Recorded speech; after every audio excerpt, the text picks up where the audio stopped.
Benjamin Dixon Show is only possible with listener support. Go to www.patreon.com/The BPD Show. Welcome, ladies, gentlemen, and gender non-conforming individuals to another episode of The Benjamin Dixon Show. Today is Friday, September 20th, 2024. Thank you so much for joining me. Yesterday was a mess. I don't know if you caught the news cycle yesterday, but it was just out of control. Hour after hour after hour, there were breaking news stories, exclusives, exposés, people being exposed based on overwhelmingly, like almost every story yesterday was based on the sexual proclivities of politicians, of preachers, of professors. I mean, it was messy. And I'm not going to spend a lot of time on that. Matter of fact, I'm not even going to start there. I have some serious news that we have to talk about, but there are lessons to be learned from yesterday. And particularly, if I could just say this at the beginning of the show, you know, I know all of us have issues in our life. I know all of us, you know, from time to time may do things that we're not necessarily proud of. Everybody has their own sexual choices and what I call proclivities and habits. And biblically, we say all have sinned and fallen short of the glory of God. But when you make a professional career out of attacking other people based on some sense of sexual morality, that you preach fire and brimstone and you condemn people based on what you think they should not be doing, when you sit in the seat of the scornful, the book of Psalms says, you look down and you condemn other people, and you don't just condemn them, you try to make policies to say what they can and cannot do sexually, and then you condemn certain lifestyles, or you condemn some people's gender choices, you know, and then it turns out that you are exactly what you've been preaching against. Mark Robinson, just for an example, he's just one of the many. There's like at least 8 that I have to go over. Mark Robinson, the lieutenant governor of North Carolina, who's running for governor, has gotten exposed for his sexual proclivities, but he's built a platform attacking the very group that he consumes pornography of. We'll talk about that. We'll get to the details. And then there's Pastor Steve Lawson, who was a pastor at Trinity Bible Church in Dallas, Texas.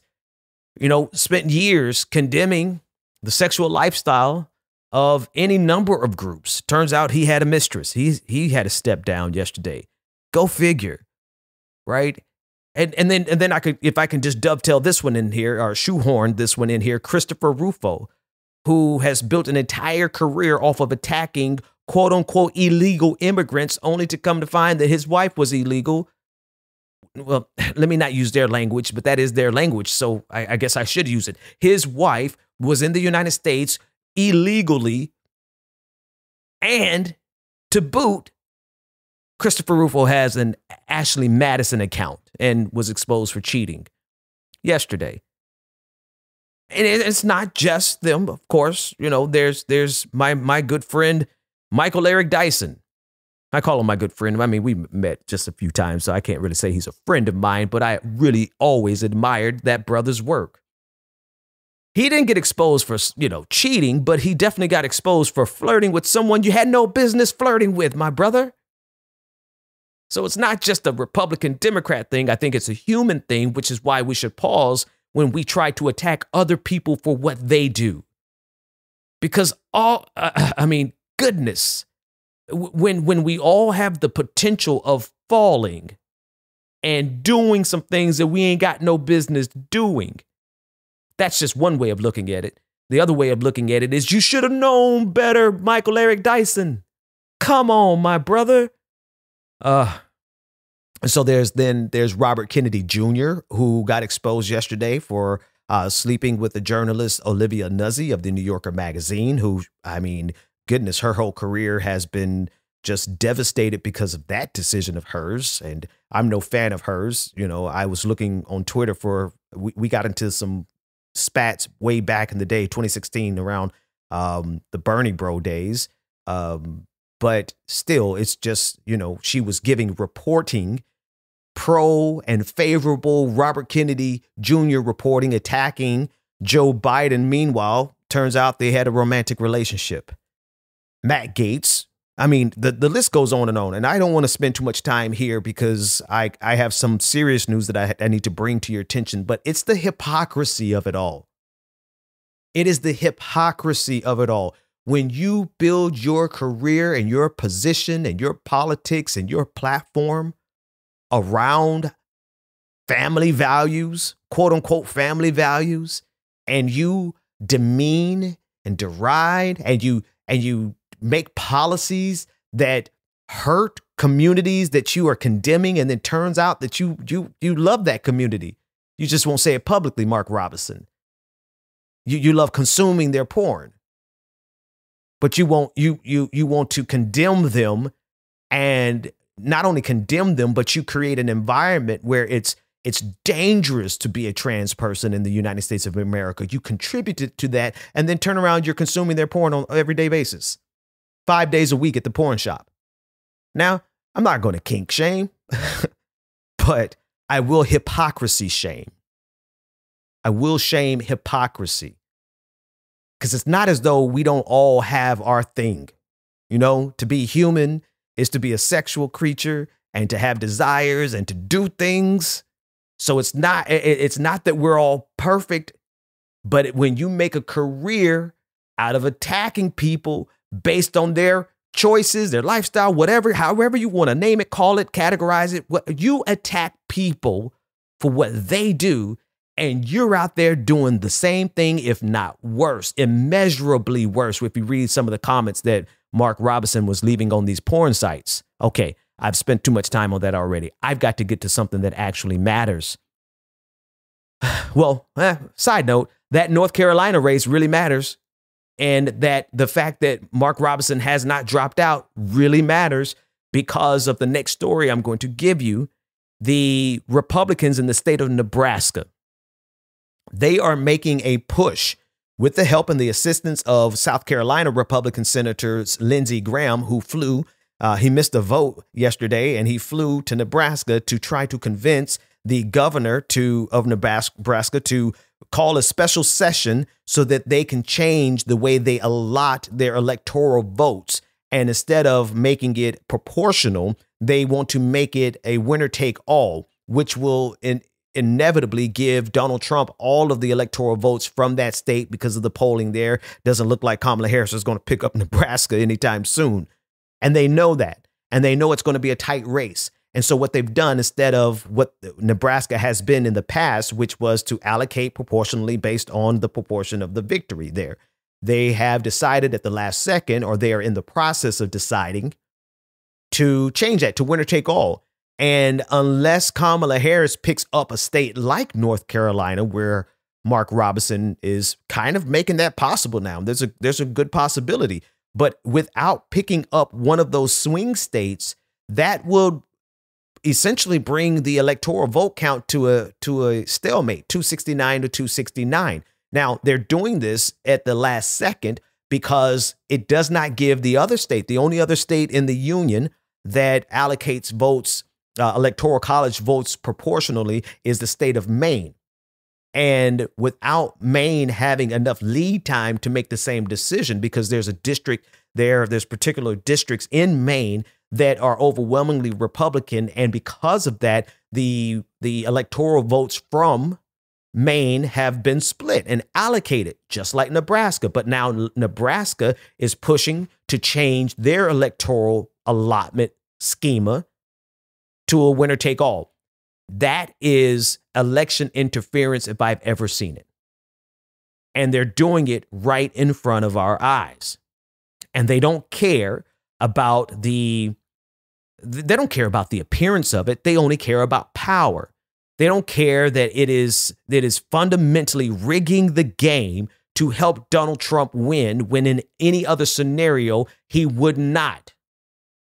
But because they know how tight this race is going to be, the Republican governor, along with Republican leadership in the state of Nebraska, again, with the assistance of Lindsey Graham flying to the state and spending his all day yesterday there, trying to encourage them to call this special session of the state legislature so that they can change this. But they're doing it at so close to the election that now the state of Maine does not get an opportunity to respond in kind. And that is pushing us closer to a 269 to 269 electoral college stalemate, which will drop it back down to nowhere else but the House of Representatives, in which they can go ahead and execute the plan that they wanted to execute last time. Well, a little differently. They wanted the House of Representatives to make the decision in 2020 based on certification. Now they want the House of Representatives to make the decision who will be president in 2024 based on a stalemate in the Electoral College. That's what we're dealing with. That's the extent to which they don't care about democracy. And to be fair, if anything, not to be fair, what am I saying? Don't be fair to these clowns. To be clear, if anything, this is a clear indication that we must do away with the Electoral College. We must. I mean, it is a system that harkens back to slavery in the first place. It is a system that gives an unfair advantage to states that don't have the population, because they understood the more populous states tend to be the urban states, the metropolitan areas, where those areas overwhelmingly go towards Democrats. And depending on the epoch we're talking about, right? Back in the day, the Democrats were the party of the Confederate South, right? Now the Democrats are the party of the coastal elites, quote unquote. But they know that the more urban centers you have, the more liberal and more progressive those centers are. It's just throughout history, that is a fact. The more populous an area is, the more progressive that area has to be, because of the diversity that is in that city, in that region, in that metropolitan area. And Republicans knew that, and they stand by it up until now. They stood by the Electoral College because they were able to win that victory in 2016, where Hillary Clinton got the popular vote, but Donald Trump got the Electoral College. And now that's insufficient for them. So what do? They change the rules, and they do it right in front of our faces. They don't care if it smells of hypocrisy. They don't care if it's anti-democratic. They don't care about any of those things. Matter of fact, they thrive on the hypocrisy. The hypocrisy is the point. And you'll see that in every story that we cover in the next segment, where we're going through all of these sexual scandals that they're going through. They don't care if they are hypocrites. That is a part of their strategy. So what do? We've got to turn out and blow this thing out of the water. The only way democracy survives is if we absolutely blow this thing out of the water. It must be a landslide victory. You need to call every single person you know. You need to text message every person. Maybe you won't call them because getting on the phone with people is a little scary these days. Folks don't like to talk to people on the phone. I get it. Send a text message. I know you're posting on social media, but you need to send text messages.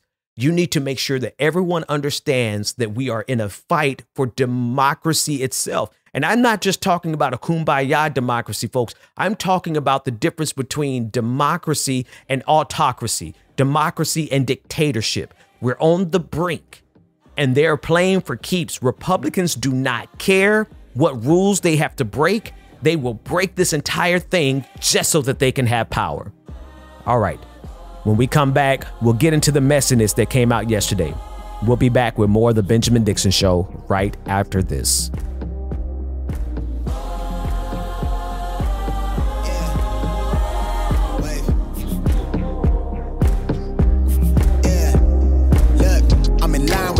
I'm in sync with the earth, 10 toes deep, flower child from the turf. I never switch sides, like even when I die, I'ma ride for the squad, let her ties in the hearse. I've been on a vibe, kinda hard to describe. I'm in between, I'm good and it's fine, but I'm tired of the grind. Then I come alive in the night to realize I'm in the middle of the time of my life. I'm never so packed for the stack, never lied on the rap, got a bag from the way that I write it. Queen looking Tyson. to The Benjamin Dixon Show. Visit us online at thebenjamindixonshow.com.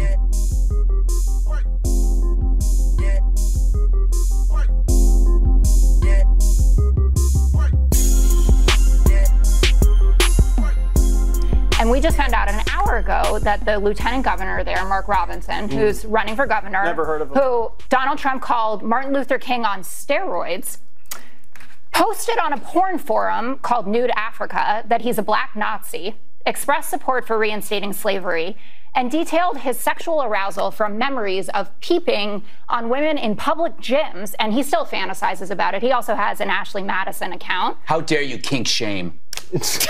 Sure. That's a great reaction. So Josh Stein was likely to win that race anyway. If they get Mark Robinson to drop out, his name is still on the ballot. But this makes North Carolina even more in play for Democrats. And this, again, is evidence of the type of candidates that Donald Trump thinks are good for the country. That was Jessica Tarlov of The Five on Fox News. I think she gave a decent summary of the messiness that Mark Robinson is involved in. I mean, and actually, it's really not even you have to read some of this stuff. There was a lot that CNN just was not going to publish. And at first I was like, come on, CNN, it's 2024, publish this. But then another account on Twitter started publishing it and I started reading it. And I was like, oh my God, I can't even repeat this on my podcast. I mean, the man is nasty, just downright nasty. He calls himself a pervert. Okay, yeah, yes, you are, Mark Robinson. You are. He calls himself a black Nazi. Absolutely. I could have told you that without you ever confessing it. But what's funny about this, and I want to parse something here. He has a thing for trans porn. And the thing about it is that he's made a career off of attacking trans people. Okay, that the hypocrisy, right? And it's not just hypocrisy, it's a violent hypocrisy that puts the lives of the entire LGBTQIA community, but specifically the trans community, which is overwhelmingly targeted for violence above and beyond, right? And the fact that he not only engages in creating that violent environment, but then turns around and goes and consumes the pornography, it just shows you a level of, I mean, I don't even think hypocrisy captures the word. It captures the essence of it.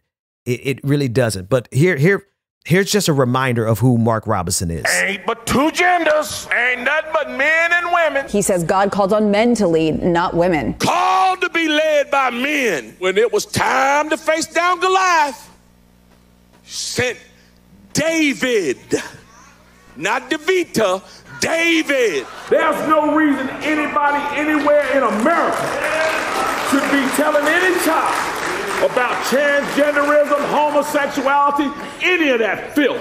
And yes, I called it filth. We could pass a bill saying you can't have an abortion in North Carolina for any reason. He says the civil rights movement in the 1960s was, quote, crap, and that Martin Luther King was a communist. Robinson posted the movie Black Panther was, quote, created by an agnostic Jew to pull the shekels out of your Sforza pockets, using the Yiddish words for money and black. He referred to the victims of the Parkland school shooting as spoiled little bastards. He says the moon landing in 1969 may have been fake. He also says there is a secret ruling cabal that is part reptile. And said that Beyonce is satanic. Now, I don't know who put that mashup together, but it is an absolute wonderful mashup of the details of who Mark Robinson really is.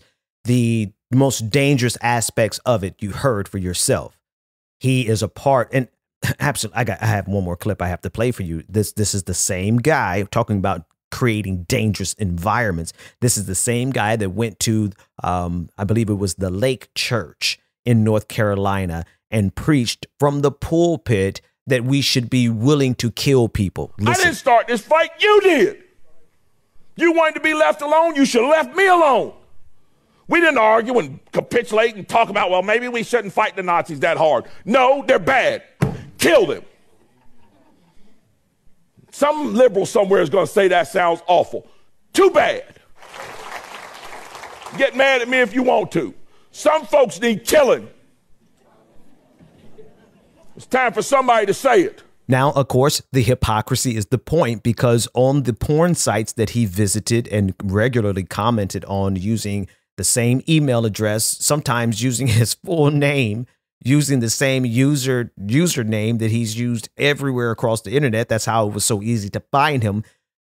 While using his true identity, he identified himself as a black Nazi. But here he is using Nazis as the justification for why some people need to be killed. He's not going to point to himself and say, oh, you should come kill me. No, he's going to point to every group that is popular to hate right now. That's who he wants to kill. Some people just need to be killed. That's who got exposed yesterday.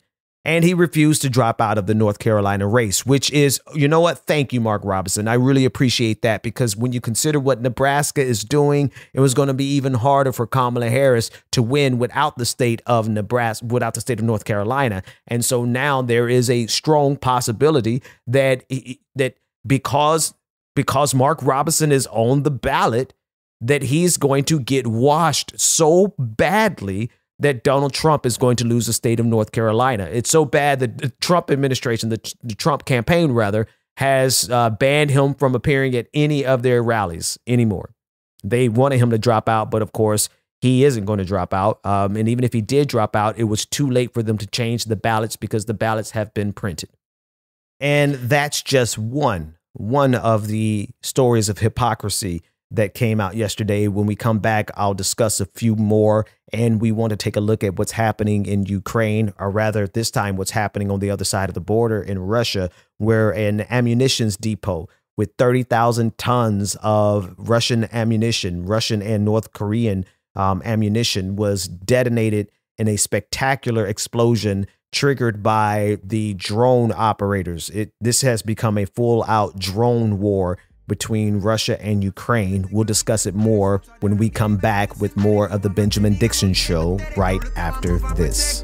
Saudis was wanting my presence. The world going through it outside, they unruly, but I keep it cool, they can't press me. I keep it pure with intention. They see what I'm on, ain't no vixen. I might slide through with that top down. I keep it tuned with a high power. Put it on me, I'm blessed. Blessed. Big bag, manifest the sky, no stress. Keep no evil around me, can't ground me. I built it since when I had less. No hex on, God can't pass. Look at how far we progress. Whatever we do. Yeah. Welcome back to the Benjamin Dixon Show. Visit us online at thebenjamindixonshow.com. Yep. Welcome back. Welcome back. So yesterday was a complete mess, a day of messiness. And I don't mean because things were being reported on. I mean because people's messy lives were exposed yesterday. From Pastor Stephen J. Lawson of Trinity Bible Church in Dallas, who at the age of 73 has been forced to resign from the pastorate because he had a mistress. Now, Lawson is one of the theological bros, the Theo bros, who is a part of this this real push towards absolutism, Christian nationalism, a theocracy, this condemnation of everyone's lifestyle that is not perfectly aligned with the Bible. And here he is out here with a mistress. Now, I do want to comment on, like, bro, you're 73 years old. Like, you know, you would think that the older you get, the easier it would get, because you just can't do. I mean, it doesn't mean you don't have the desire, but you just can't do what you used to do. I say that all the time in church. You know, you get a little bit older. Some of us stop sinning because we just get older, not because we get any more saved. But then I'm reminded that 70-year-old Robert Kennedy Jr., who was a prolific adulterer, just got caught up with 31-year-old Olivia Nuzzi of the New Yorker magazine. So I guess so long as Viagra is on the market, I guess people are going to pursue their desires. That was just two of the many stories that came out yesterday. Of course, Matt Gaetz, the the representative from the 1st Congressional District in Florida. More information coming out about his sex trafficking party that he attended with a 17-year-old. We knew about this. The interesting thing about this is that the ethics investigation in the House of Representatives just kind of disappeared on it.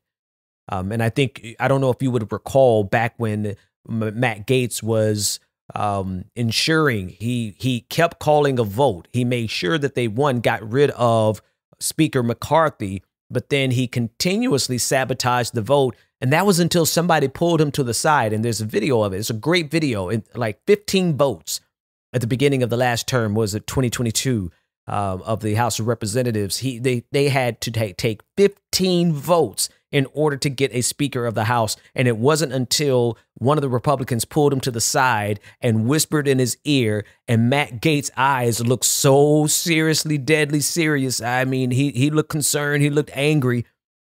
And I think that was the point. I'm just speculating here, but that was the point where, one, he no longer challenged the vote and they were able to get in Speaker Johnson. And then two, actually, no, it wasn't Speaker Johnson. Who was it? Yeah, it was Speaker Johnson.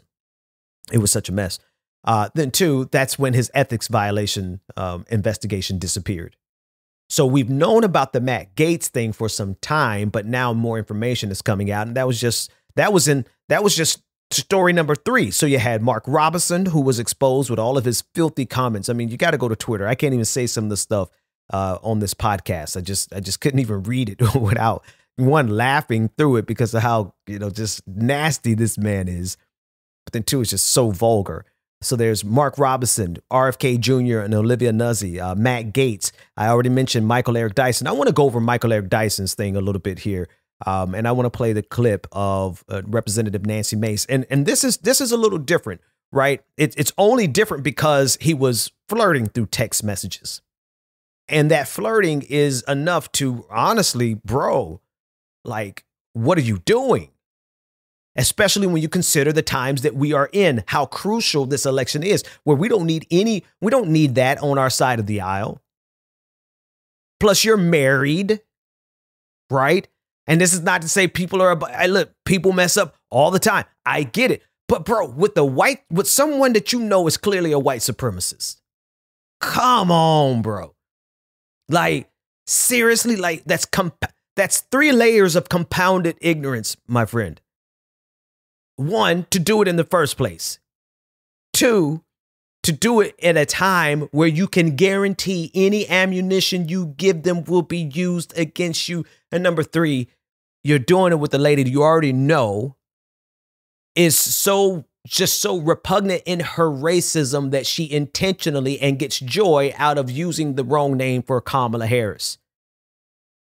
They want to call her Kamala because they know it's an insult to use someone's wrong name improperly. What are we doing? Actually, I'm not going to play those clips because it's really not worth the time. Then there's the New York City COVID czar, Jay Varma, who was caught by Steven Crowder, who was a buffoon himself. Louderick Crowder, a complete buffoon. Crowder, and this is not to attack the reporting, but it is to just consistently attack him because he's really not a good person. He's the guy who had the video out of him not just harassing, but just verbally abusing his pregnant wife, blowing cigar smoke in her face. She wanted to go to the grocery store. She used one of the cars to go to the grocery store, and he was like, no, not until you do some housework, something ridiculous.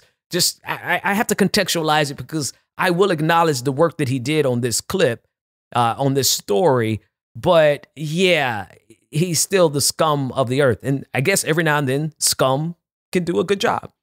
He exposed Jay Varma having sex parties at the height of the pandemic. Now, what does that matter? That particular story doesn't matter so much, except for the fact that when you give people ammunition to attack a critical issue such as COVID-19, which we're still living in, it continues to give them ammunition to undermine all of public health. Here is a public health official at the height of the pandemic having sex parties and orgies. And then Christopher Rufo, who I went back to his timeline to get more information, and I forgot he had blocked me. I don't even remember what he blocked me over. Probably was calling him out long before everyone else was. But Christopher Rufo, who not only married a quote unquote illegal immigrant. And I only use that language because he is on the forefront of attacking the immigrants that he calls illegal. And there he is. He's married one.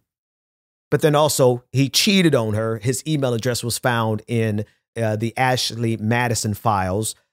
So was Mark Robinson's email address found in the Ashley Madison files. So there you go. I mean, this is all just in the last 24 hours. And I feel like I may have missed some. I mean, it was such a long day of exposure that I feel like even though I've gone over, 7 of them, I feel like there's something that I'm missing, but I digress. Listen, this is the only real point again. And I know I've made this point clear, but I just have to make it clearer, right? All of us have our thing. All of us do our thing in our own way. We are who we are. We like what we like. We enjoy what we enjoy. But when you prop yourself up to be a moral figure, right? For instance, prior to becoming a pastor, all I was doing for about 10 years was political commentary, right?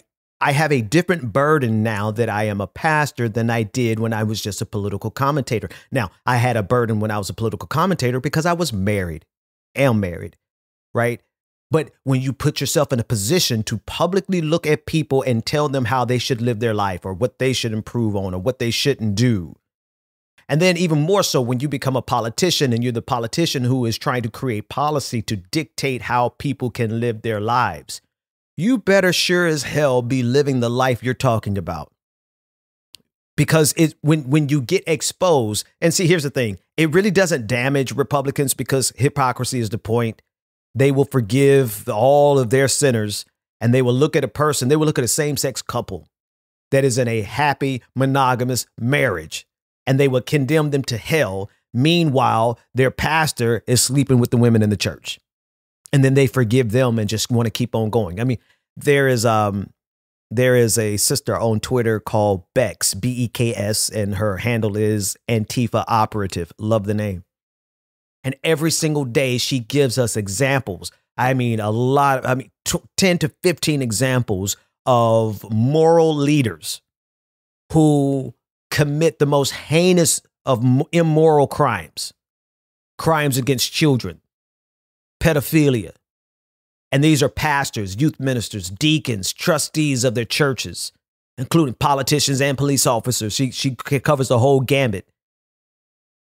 We live in a society. Look, I don't even want to get on what I believe we as a society really need to talk about and really need to dig into, because I don't want to get on a high horse myself, lest I fall and become a castaway. But when you see the lack of sexual discipline across the board, but especially amongst the people who are trying to create a theocracy, who want to legislate religious morality, and they are incapable of living it themselves. And not only do they not live the basic morality, they engage in the most atrocious activities. I mean, the church, I haven't said this one in a while.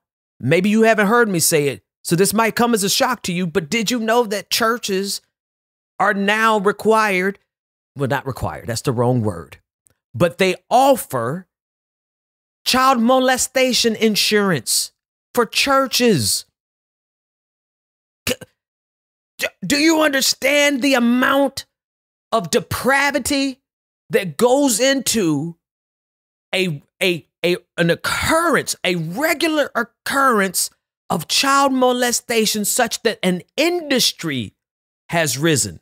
There is a new industry in the insurance industry. There's a new subcategory in the insurance industry for church child molestation protection insurance. I don't want to hear about morality from any of them. I know I'm a pastor.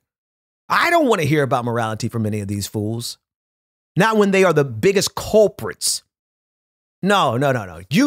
You just get your life together, because y'all are out here doing some of the most sick and depraved things. Mark Robinson, you all are out here, Matt Gaetz, trafficking children, trafficking anybody. It was not just children, but sex trafficking. This whole country is depraved. Come on. Help me, Lord. Because when I really think about what's being done to our children, it ain't being done by drag queens. It's being done by the very people who say protect our children.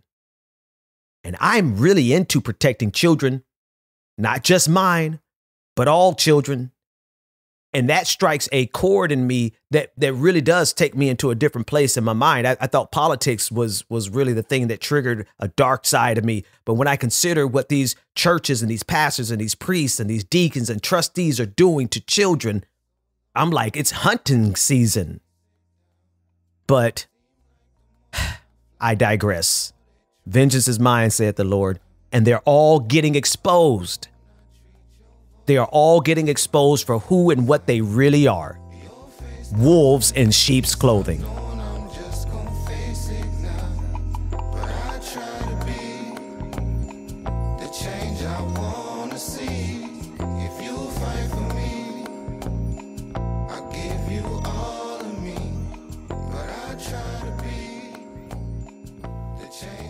We all want this war to end.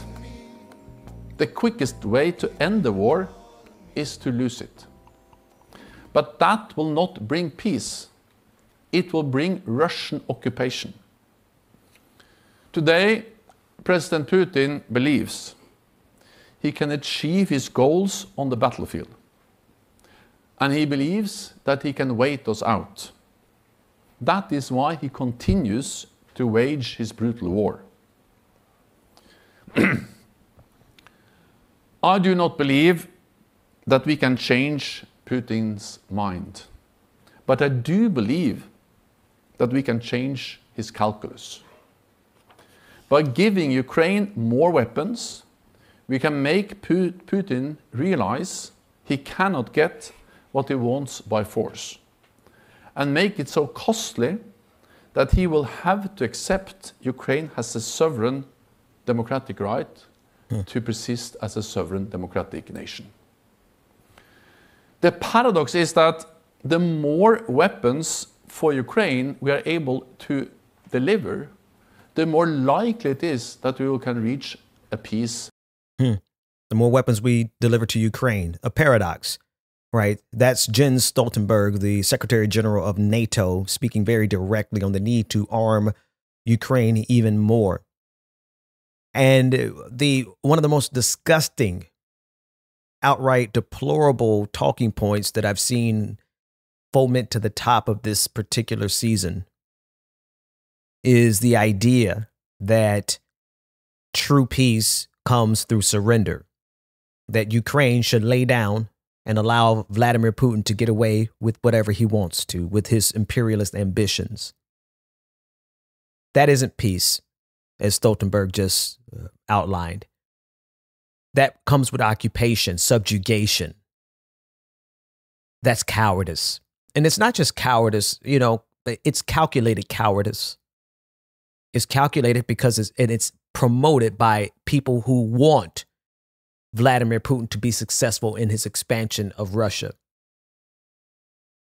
They want the resurgence of and here's another place where people mix up their thinking, and sometimes it's intentionally and sometimes it's not. Vladimir Putin is not bringing back the USSR. Vladimir Putin is not a communist. He's not an egalitarian who's fighting against capitalism. Vladimir Putin is a capitalist. He's an oligarch. He's a billionaire who is expanding his imperial desires based on the illusion of the former USSR, as if the former USSR was something to be loved.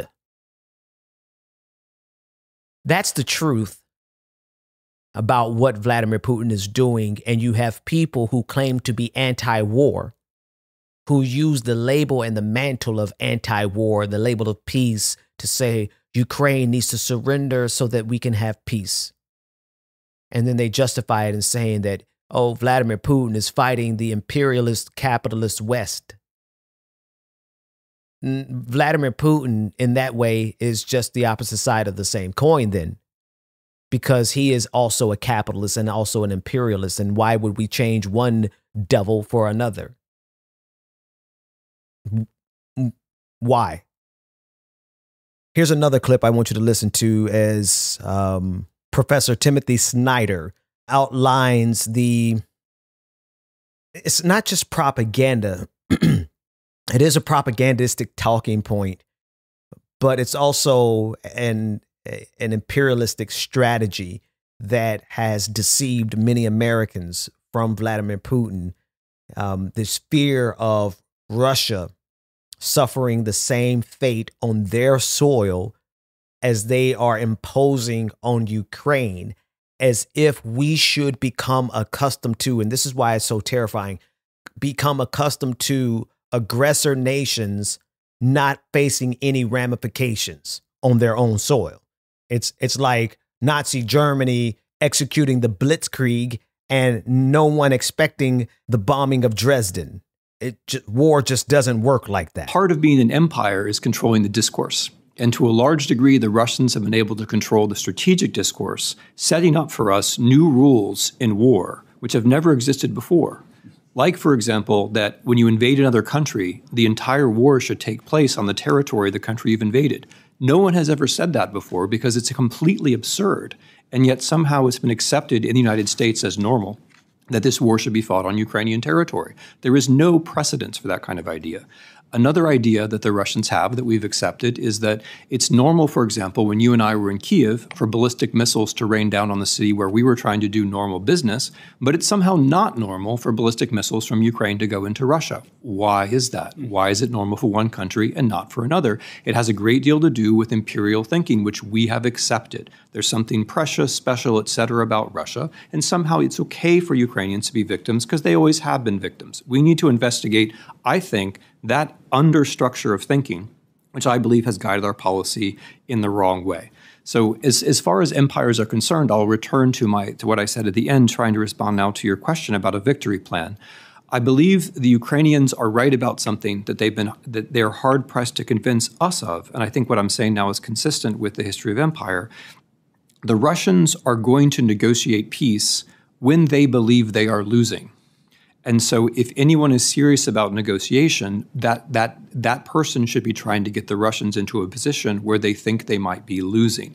The Ukrainians get that, but they're having a really hard time making us understand that pairing. So when they talk about a victory plan or a peace plan, what they mean is together the West and Ukraine do enough to get Russia to a point where it might negotiate sincerely. They're not there now. That was, again, Professor Timothy Snyder making it very, very clear that what has to happen is that we must shift our thinking. Shift our thinking here in the United States, those of us. And one thing that he didn't say is I think we must fundamentally admit that this thinking that Russia is not supposed to be attacked while they are doing the attacking is itself a byproduct of the propaganda machine that Vladimir Putin put in place. Say that 7 times quickly. Vladimir Putin has successfully infiltrated the West through propaganda by paying people like Tim Pool, Benny Johnson, Dave Rubin, and so many others that we know. I'm still waiting on the report. Some 600 American influencers who are directly tied to Vladimir Putin. They have successfully infiltrated the West with the propaganda of Vladimir Putin to suggest that we can't strike Russia back, that Ukraine can't strike Russia back. And why am I covering this? Well, one, I've covered it since before the invasion of Ukraine. And because it is a just war. What Ukraine is fighting is the clearest example of a just war. If there is ever a time where you are called to take up arms and go to war, it is when your home is being invaded. There's no clearer example of a just war. And the fact that here in the United States of America, we have had to go through 2 years of prevarications, of hemming and hawing is the best way to say it, stuttering and stammering in terms of our support for Ukraine, that is a direct product of all of the propaganda that was seeded here in this nation. And it's a direct product of the many people, the many voices who in the United States of America are ready to do away with democracy themselves. They look at Vladimir Putin as a model of what they could have. They could have complete control over the American empire without any possibility of a transfer of power to an opposition party. That's what Vladimir Putin has been for the last 20 years in Russia. How many opposition leaders has he killed in that time? He's so effective at harming the opposition that he reached over into Ukraine and poisoned Viktor Yushchenko, the opposition leader there in Ukraine, in favor of Viktor Yanukovych, who's peacefully living in Russia while his nation has been under siege for 2 years, under attack for 2 years.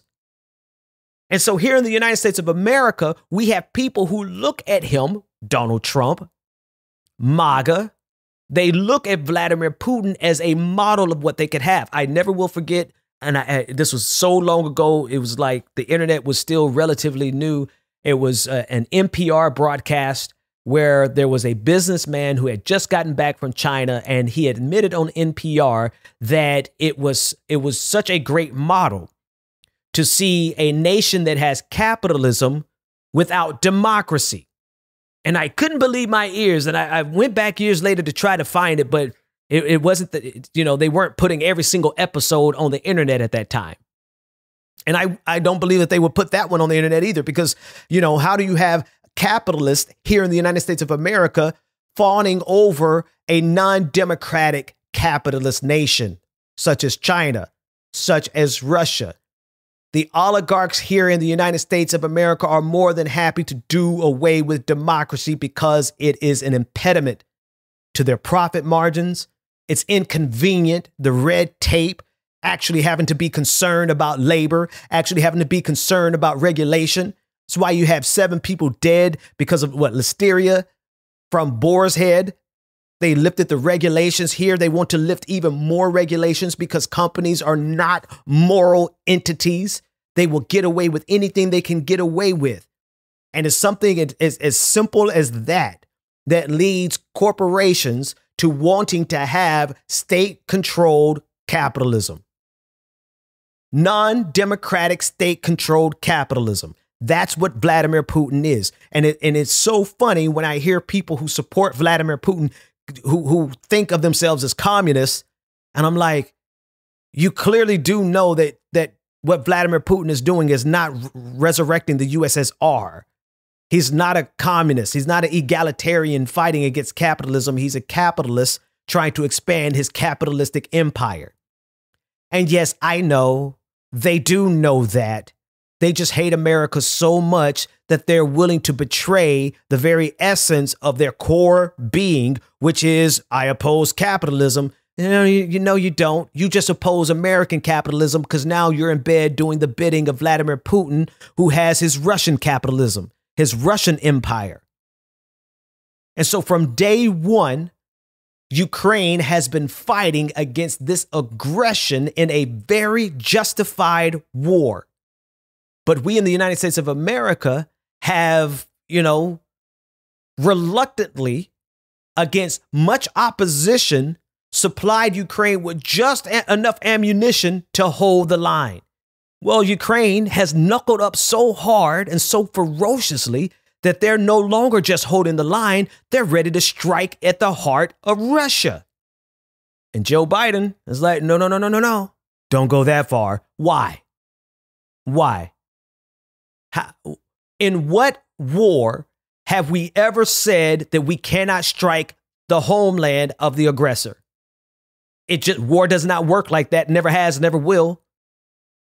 And it is appalling to me because we're coming up on this election in just a few weeks. And if Donald Trump happens to win, then we can rest assured that Ukraine is going to lose. And so there's a very small window of opportunity for Ukraine to hit Russia so hard that Vladimir Putin has to come to the negotiation table in authenticity, not in his imperialism. everyone running around saying peace, peace, peace. You know, Ukraine needs to surrender so that there can be peace. You disingenuous hacks. And for them to wrap that propaganda in the name of peace, in the name of anti-war, when in reality it is truly just subjugation. It is truly just bowing to the whims and the desires of a dictator. That to me is the insult to injury, because they know full well that is not the road to peace, but the road to further subjugation. And what's even worse is they know that it's not the road towards this communistic future where everybody is equal and that there's no greed, because Vladimir Putin himself is an oligarch, a billionaire oligarch, lavishing in the riches that he's been able to plunder off the Russian people since the fall of the USSR. We have some serious problems on the international stage. Those problems are now intricately intertwined inside of the United States of America vis-a-vis propaganda. We are not beyond being touched by this aggression. In fact, we're living in a coup, a slow coup, that is the result of the same strategy that Vladimir Putin deployed in Ukraine leading up into the invasion. There were Russian propagandists being paid pretty pennies in Ukraine. All of them escaped to Russia at the beginning of the war. Similarly, we have hundreds of paid propagandists being paid by Vladimir Putin here in the United States of America, who are sowing the seeds of discord, the seeds of authoritarianism, calling for the overthrow of the Constitution, calling for the end of democracy. And it just baffles the mind that we're at this critical juncture where Ukraine can now strike back. Ukraine can put Russia on the defense and make them not just pay the price for what they did, but make them stop. See, you can only hold the line for so long. Ukraine has held the line. And I'm going to close with this because I'm way over time. Thank you, Ukraine. Thank you. Because if it was not for Ukraine fighting the war that the West was too asleep to realize was already happening, the West was too impressed by itself. It really thought, like Francis Fukuyama wrote about, that it was the end of history, that liberal democracy was the apex of human society and that there would be nothing else that would come after it.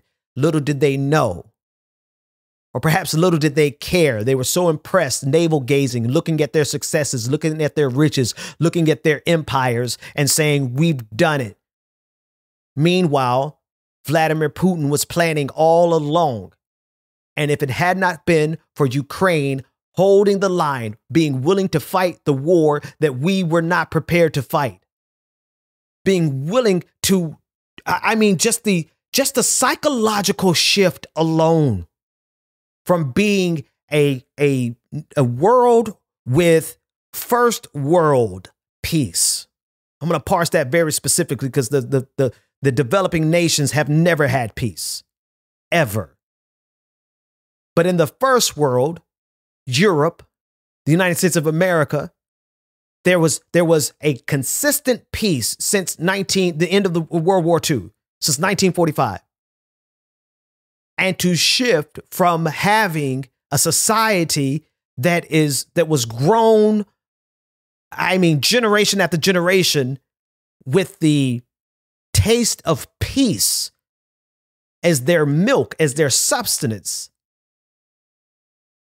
And then to have to shift gears to the horrific grit and horrors of entrenched warfare, where every day hundreds of bodies are being shipped home, where there's no one left in Ukraine who doesn't know someone or have someone in their family that died from this war, where thousands upon hundreds of thousands of soldiers are coming back maimed, missing limbs, just completely, their lives have, this is a generation that will never be forgotten because of the enormous sacrifice that they had to make. Men, women, boys, girls, gender nonconforming individuals, an entire generation whose lives have been upended from peace to war.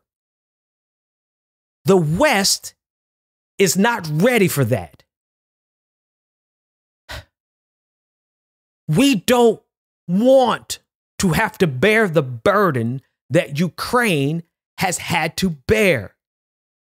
And so we owe Ukraine a debt, not just a debt of gratitude, but a debt of commitment to let them finish this thing, to be victorious, not just for them, but for us. Because if we don't, we will find that the seeds that are already planted here in the United States of America will turn themselves into war. And it may not be, and I'm using this word, I'm going to use it. It may not be a glorious war like Ukraine is fighting. It could just be an ethnic cleansing where we don't even have the power to fight back. They just come door to door. And if you look like an immigrant, they either deport you or kill you. They go door to door. They've already said what they wanted to do to black people in this country. There's police officers on record, multiple police officers, multiple Nazi groups organizing, saying very clearly that they want a civil war. They would massacre us, black folks. And all of those seeds have been planted by the same exact machine that Vladimir Putin used to plant it in Ukraine. So we may not even be afforded with the opportunity to actually pick up our arms and go and fight. We might just be lambs to the slaughter here in the United States of America because there's so many white nationalist groups and militias that are eager for the opportunity to massacre us, to massacre minorities, immigrants, migrants, asylum seekers, the LGBTQIA community, women. We owe Ukraine a debt. But it's not just a debt of gratitude. It is a debt of armament, as well as taking off the chains so that Ukraine is free to strike Russia in the same way Russia has struck Ukraine. I would that we all would live peacefully together. I would that there would be no war. I do dream of a time where these are not even the conversations that have to be had because we have fundamentally shifted as a society. But we're not going to get there through surrender. We do not get peace by surrendering to a murderous dictator like Vladimir Putin. And if the United States of America can't get its act together, Joe Biden, and release Ukraine to do what they have to do, then I fear we're going to find ourselves here in the United States of America not even able to fight in a quote unquote glorious war, but running for our lives in an ethnic cleansing. Because that's exactly what members of MAGA have made clear that they want to do. And they are perfectly in line and in sync with Vladimir Putin. Because so long as the oligarchs in this nation can get their quarterly profit margins and they don't have to worry about the masses, they've already made it clear they prefer that over democracy. I'll see you next time. The Benjamin Dixon Show is only possible with listener support. Go to www.patreon.com/TheBPD Show and support The Benjamin Dixon Show. If you like this episode, be sure to share, like, and subscribe.